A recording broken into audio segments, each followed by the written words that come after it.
جس بندے نے بھی حضور صلی اللہ تعالی علیہ وسلم کی تعریف کی ہے تو اللہ تعالیٰ نے اسے بلند مقام دیا ہے، بلند مرتبہ دیا ہے۔ نبی پاک صلی اللہ علیہ وسلم نے جب فتح مکہ کے موقع پہ عام معافی کا اعلان کر دیا، لیکن کچھ لوگ تھے جن کے بارے میں حضور صلی اللہ علیہ وسلم نے فرمایا کہ اگر یہ پکڑے جائیں تو ان کو چھوڑنا نہیں ہے۔ ان میں ایک کعب بن زہیر بھی تھے، تو کعب بن زہیر کسی طرح چھپ کے حضور کے پاس آ گئے اور حضور صلی اللہ علیہ وسلم کے سامنے بیٹھ کے کہتے ہیں کہ اگر کعب بن زہیر کو ڈھونڈ لاؤں تو اسے معاف کر دیں گے؟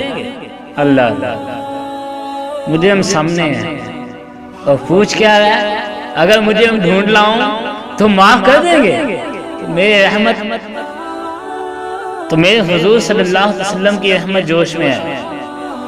تو حضور نے فرمایا کعب تو آج ہو گیا ہے یا تجھے معاف کیا؟ تو جو کعب تھا اب حضرت کعب بنا۔ عرض کی حضور اپنی اس زبان سے آپ کی حجو کیا کرتا تھا، اب اجازت ہو تو آپ کی نعت پڑھنا چاہتا ہوں۔ اللہ اب اجازت ہو تو آپ کی نعت پڑھنا چاہتا ہوں۔ حضور صلی اللہ تعالی علیہ وآلہ وسلم نے فرمایا کعب ذرا ٹھہر، ایسے نعت نہیں پڑھنی بلکہ ذرا رک جا، منبر بچھا لینے دو۔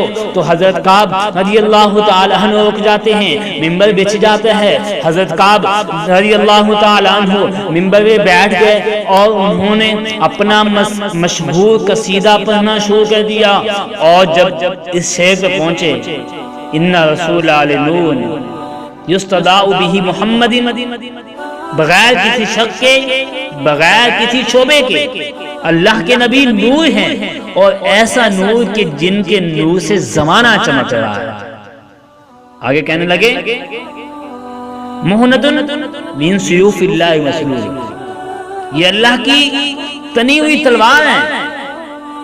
تو اعلیٰ حضرت نے قلم اٹھایا اور لکھا چمک تجھ سے پاتے ہیں سب پانے والے۔ تو حضرت کعب بن زہیر نے جب یہ شعر پڑھا تو روایت میں آتا ہے کہ حضور صلی اللہ تعالی علیہ وآلہ وسلم نے اپنی چادر اتار کے حضرت کعب بن زہیر پر پھینک دی، پھر ساری زندگی حضرت کعب نے اس چادر کو اپنے سینے سے لگائے رکھا۔ اور امیر معاویہ نے کعب سے کہا اے کعب سن، جو چادر تجھے نبی پاک صلی اللہ تعالی علیہ وسلم نے نعت کے نذرانے میں دی تھی، کہاں دی تھی؟ سنو سنو، نعت کے نذرانے میں دی تھی۔ جو تو نے نعت پڑھی تھی نذرانے میں تجھے چادر ملی تھی، تو کہا اے کعب 10,000 درہم لے لے اور چادر دے دے۔ 10,000 درہم لے لے اور چادر دے دے۔ اس دور میں 10,000 کی کتنی قیمت بنتی ہے؟ نہیں دی۔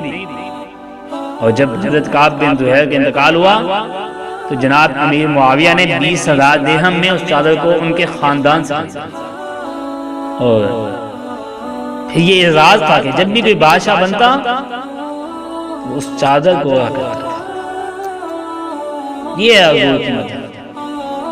حضور کی مدح نے دولت بھی دی ہے، عزت بھی دی ہے۔ تو جو بھی حضور کی مدح کرتا ہے وہ عزت بھی پاتا ہے اور دولت بھی پاتا ہے۔